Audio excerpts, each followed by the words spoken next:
আমাদের পেছন গেটে যে তালা আছে ওই তালাটা ভেঙে ওনারা ঢুকেছেন ঘরে এবং আমাদের এই পেছন গেটের উঠোনের গ্রিলের তালা ওনারা ভাঙার চেষ্টা পর্যন্ত করেছেন, কিন্তু পুলিশ চলে এসেছিল বলে ওনারা আর ভাঙতে পারেননি। আমাদের মীমাংসা আমাদের পার্টি অফিসে বসার কথা ছিল, সেটা আমার মেয়ের শাশুড়ি অসুস্থ বলে সেটা ও আসতে পারেনি, সেই একটা রাগ নিয়ে এসেছে আমাদের বাড়িতে।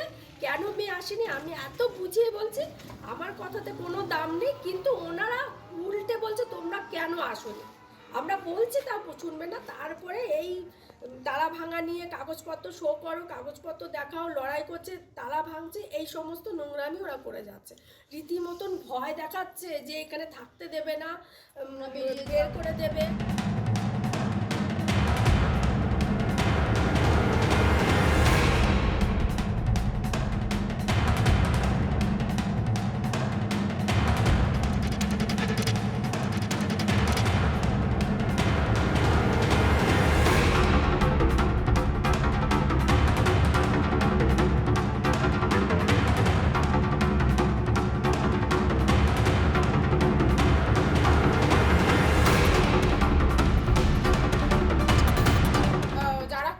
যে মহিলা সেই মহিলা অনেক বাজে বাজে নোংরা আমাদের হুমকি দিয়েছেন, কিন্তু কোনো সময় আমাদের সামনে এসে কথা বলেনি। আজ সকালবেলা উনি এসেছেন, ভদ্র মহিলা যে কিনেছেন সে এসেছেন এবং পার্টি অফিসের যে কাউন্সিলর উনি একজন মহিলা, ওনার হাজবেন্ড ওনার স্বামী এসেছেন, আর হচ্ছে ক্লাবের থেকে কিছু মেম্বার এসেছেন আজ সকালবেলা।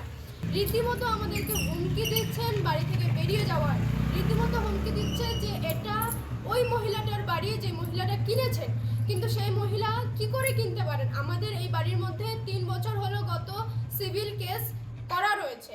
অবশ্যই আতঙ্কে আছি, আমাদেরকে এই পার্টি অফিস থেকে রীতিমতো হুমকি দিচ্ছে বেরিয়ে যাওয়ার। আমি কাউকে হুমকি দিই না আর কাউকে হুমকি দিইনি।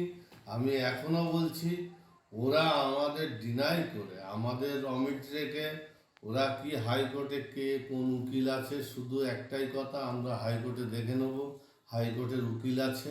আমার প্রশ্ন, আমি কে কি বলছে আমার সেটা কথা না, আমি চাইছি যে ওরা যদি সঠিকভাবে আমাদের সঙ্গে এলাকার মানুষের সঙ্গে যদি কন্ট্যাক্ট রেখে কাজ করে, আমার যা মনে হয় ওই বাড়ি ওরাই পাবে। তৃণমূল হুমকি রাজনীতিতে বিশ্বাস করে এবং এটা আজকের বিষয় না, দীর্ঘদিন ধরে 2011 সাল থেকে বাংলার মানুষ দেখে আসছে যে জমি জমা বিবাদ থেকে শুরু করে মানুষের পারিবারিক বিবাদ প্রত্যেক কিছুতেই আগে তৃণমূল কংগ্রেস গিয়ে ঝাঁপিয়ে পড়ে, কারণ তারা জানে এই জিনিস যদি তারা সুরাহা করতে পারে, মানুষের বাড়ির মধ্যে পরিবারের মধ্যে ঢুকতে পারে, তারা সেখান থেকেও কাটমানি খেয়ে তারা তাদের কিছুটা ভরণ পোষণ করতে পারবেন। তাই এটা তাদের নীতি এবং এই নীতিতেই তারা বিশ্বাসী।